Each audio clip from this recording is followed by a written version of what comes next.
तो जैसा कि लास्ट एपिसोड के अंदर हमने देखा था, जो टैंग टोंग होता है वो ली युआन से बोलता है कि तुम्हारा बैकग्राउंड जो है वो ज़्यादा पावरफुल नहीं है, तुमने अपनी ज़िंदगी के अंदर बहुत ज़्यादा सफ़र किया है, लेकिन उसके बाद भी तुम्हारी मेंटल स्ट्रेंथ इतनी कमज़ोर कैसे हो सकती है। जो सुनकर ली युआन उदास होते हुए बोलता है कि माफ़ कर देना, मैंने आपको डिसअपॉइंट किया।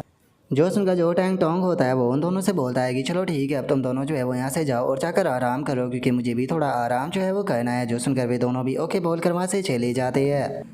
जिसके बाद में अब हमारा व्यू जो होता है वो ली युआन का जो मास्टर होता है उसके ऊपर आ जाता है, जो कि ली युआन के द्वारा बनाया गया जो वेपन होता है उसे देखते हुए बोलता है कि क्या बात है, उस बच्चे ने यहाँ पर जो वेपन है उसे बनाना शुरू भी कर दिया, जो कि देखने में काफ़ी अच्छा है। बस इसके अंदर जिस चीज़ की कमी है वो है मटीरियल।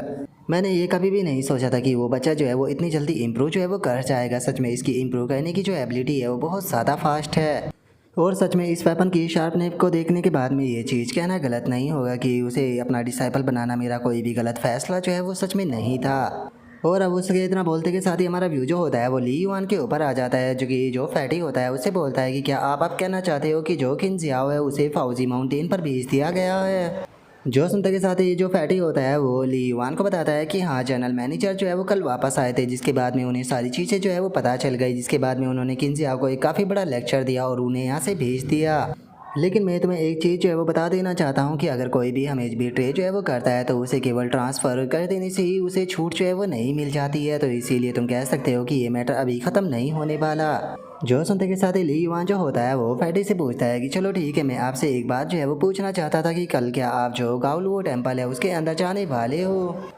जो सुनते के साथ ही जो फैटी होता है वो ली युआन से बोलता है कि नहीं, मैं खुद को और ज़्यादा ट्रेन जो है वो करने वाला हूँ, क्योंकि अगर तुम्हें देखो तो तुम बहुत ही ज़्यादा स्पीड के साथ में इंप्रूव कर रहे हो। यहाँ तक कि मेरे ब्रदर इन लोगों को जब ये पता चला तो उन्होंने इस चीज़ के कारण मुझे काफ़ी ज़्यादा डांट लगाई है। जो सुनते के साथ ही जो ली युआन होता है वो हंसते हुए वहाँ से जाने लगता है। जाते हुए बोलता है कि चलो तो ठीक है, फिर मैं घर वापस आ रहा हूँ, क्योंकि नहाने के बाद में मुझे थोड़ी सफाई भी करनी है और उसके बाद में मुझे थोड़ा सी नींद भी लेनी है। और अब इतना बोलकर ली युआन जो होता है वो अपने कमरे के अंदर आ जाता है, जहाँ पर कि वो एक स्वॉर्ड को निकालता है जिसका नाम की जेट शबर होता है और वो टीयर 1 की होती है। और हमें बताया जाता है कि ली युआन के द्वारा रिफाइन की गई हुई है पहली वेपन मास्टर स्वॉर्ड है। और अब जो ली युआन होता है वो भी अपने द्वारा रिफाइन की गई जो स्वॉर्ड होती है उसे देखने लगता है और उसे देखते हुए अपने मन में सोचता है कि ये मेरे द्वारा रिफाइन की गई पहली स्वॉर्ड है। अगर इसका कंपैरिजन जो है वो मास्टर के द्वारा उनके जो वेयर हाउस के अंदर रखी हुई स्वॉर्ड थी उनसे किया जाए तो उसके मुकाबले ये कुछ भी नहीं है। इसीलिए इस चीज़ को देखकर ये कहना गलत नहीं होगा कि यहाँ पर ब्लेड फोर्ज करने की जो फोर्जिंग टेक्निक है उसके अंदर जो गैप है वो सच में बहुत ज़्यादा बड़ा है। अगर देखा जाए तो इस टाइम पर मेरे सामने काफ़ी सारी चुनौतियाँ जो है वो मौजूद है। सबसे पहले तो मुझे यहाँ पर अपनी जो फोर्जिंग टेक्निक है उसे एडवांस लेवल पर पहुँचाना है, ताकि मैं और भी अच्छे से जो वेपन है उन्हें फोर्ज कर सकूँ। जिसके बाद में मुझे अपनी बैटल सेलेक्टर हैमर टेक्निक जो है उसे भी इम्प्रूव करना है, और दोनों ही जो चीज़ें हैं वो बहुत ज़्यादा अर्जेंट है।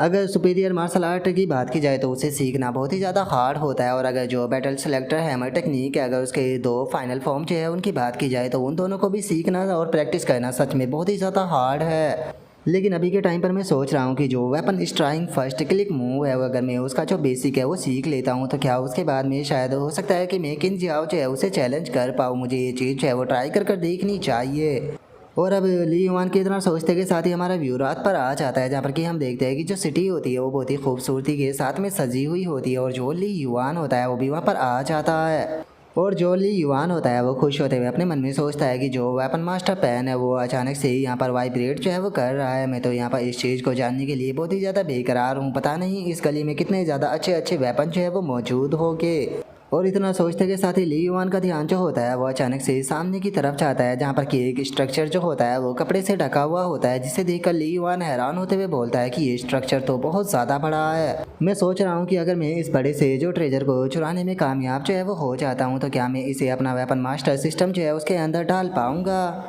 और उसके इतना बोलते के साथ ही हम देखते हैं कि उस बड़े से स्ट्रक्चर को काफ़ी सारे बंदे जो होते हैं वो उठाकर ले जा रहे होते हैं, और सड़क पर मौजूद सभी लोग उसके सामने प्रे कर रहे होते हैं और प्रे करते हुए बोलते हैं कि हमें बुद्धिस्ट व ब्लेसिंग के सामने प्रे करनी चाहिए, यही हमारी शांति के अंदर कंट्री के अंदर शांति जो है वो लेकर आएंगे। और उनके इतना बोलते के साथ ही एक और बंदा जो होता है वो चिल्लाते हुए बोलता है कि बुद्धिस्ट वा जो है वो हमारे सामने आ चुके हैं, सभी मर्द और औरतें जो है वो इनके सामने नील डाउन करे और ब्लेसिंग को प्राप्त करे। और इतना बोलते के साथ ही हम देखते हैं कि बहुत सारे लोग जो होते हैं वहाँ पर पैसे वैसे जो है वो उछालने लगते हैं, और इस चीज़ को देखकर जो ली युआन होता है वो फनी सा फेस बनाते हुए बोलता है कि क्या ये बुद्धिस्ट वा का स्टैचू है। और ली युआन के इतना सोचते के साथ ही हम देखते हैं कि उस बुद्धिस्टवा की स्टैचू के ऊपर से जो कपड़ा होता है वो हटा देते हैं और हम देखते हैं कि उसके शरीर पर बस आंखें ही आंखें मौजूद होती है, जिसे देखने के बाद में जो ली युआन होता है वो अपने मन में सोचता है। अब समझ में आया कि इसे 1000 आई बुद्धिस्टवा जो है वो क्यों कहा जाता है। इसे देखते के साथ ही पता नहीं अचानक से मुझे अपनी बॉडी के अंदर एक चिल जो है वो महसूस होने लगी। ऐसा लग रहा है कि जैसे कि मेरे ऊपर कोई दूर से नज़र रखे हुए हो। और ली युआन की इतना बोलते के साथ ही उसके पास में नोटिफिकेशन आती है जिसमें कि बताया जाता है कि ये 1000 आई स्टोन स्टैचू है जो कि टीयर 2 का है। एक कुशल कारीगर द्वारा इसे नीले शार पत्थर के द्वारा बनाया जाता है और जो इसकी आंखें होती है उसके अंदर जैन स्टिपिट क्ले को डाला जाता है। और हजारों लोगों के इसके सामने पूजा किए जाने के कारण इसके अंदर धीरे धीरे आध्यात्मिक गुण जो होते हैं वो आना शुरू हो जाते हैं और जो इसकी आंखें होती है उसके अंदर भी परिवर्तन जो है वो होने लगते हैं, जिस कारण इसके अंदर कुछ एबिलिटी जो है वो भी आ जाती है। जिसमें से पहली एबिलिटी जो होती है वो होती है डिवाइन वॉरशिप मेथड जो कि लेवल 1 का है। और उसके अंदर इसकी दूसरी एबिलिटी जो होती है वो होती है माइंड प्लग जो कि लेवल 1 का है। और अब इस चीज़ को देखते के साथ ही जो ली युआन होता है वो भी काफ़ी ज़्यादा हैरान रह जाता है। हैरान होते हुए बोलता है कि क्या ये डिवाइन स्टैचू जो है उसे भी एक वेपन के रूप में देखा जा सकता है, क्योंकि ये टीयर 2 का है। सच में इस चीज़ को देखने के बाद में तो ये कहना गलत नहीं होगा कि ये चीज़ काफ़ी ज़्यादा अजीब है।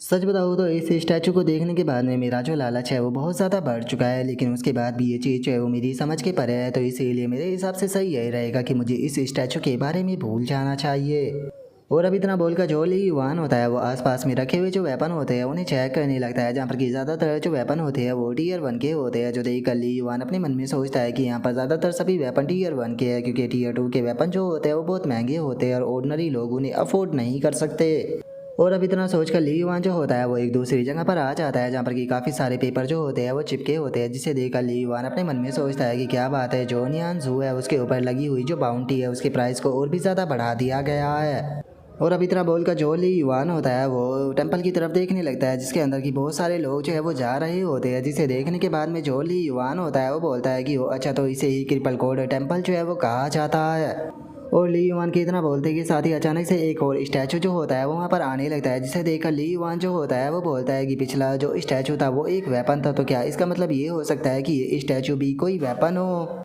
और इतना बोलकर ली युआन जो होता है वो उस स्टैचू की तरफ भी देखने लगता है और उसे पता चलता है कि वो भी टीयर 2 का ही स्टैचू है और उसके अंदर भी सेम वही एबिलिटी होती है जो कि पिछले वाले स्टैचू के अंदर थी, जिसे देखकर जो ली युआन होता है वो अपने मन में सोचता है कि जैसा कि उम्मीद की थी ये भी टीयर 2 का ही स्टैचू है। तो क्या इसका मतलब ये हो सकता है कि यहाँ पर जितने भी स्टैचू मौजूद है वे सभी के सभी जो है वो इसी के प्रकार के स्टैचू है। आज की जो सिचुएशन है उसे देखकर ऐसा लगता है कि ये स्टैचू जो है वो पक्का यहाँ पर किसी के द्वारा ही रखे गए होंगे। लेकिन अगर एक ऑर्डिनरी अमीर फैमिली की बात की जाए तो मुझे नहीं लगता कि एक ऑर्डिनरी अमीर फैमिली भी इतने ज़्यादा एक्सपेंसिव खर्चे को अफोर्ड जो है वो कर पाएगी। तो क्या इसका मतलब ये हो सकता है कि इस चीज़ के पीछे किसी और का नहीं बल्कि इम्पेरल कोर्ट का हाथ है। और ली युआन के इतना बोलते के साथ ही अचानक से एक ओल्ड मैन जो होता है वो ली युआन के पास में आ जाता है। ली युआन के पास में आने के बाद में उससे बोलता है कि लिटिल ब्रदर क्या तुम चाहते हो कि मैं तुम्हारे फ्यूचर को देखकर तुम्हें बताऊँ।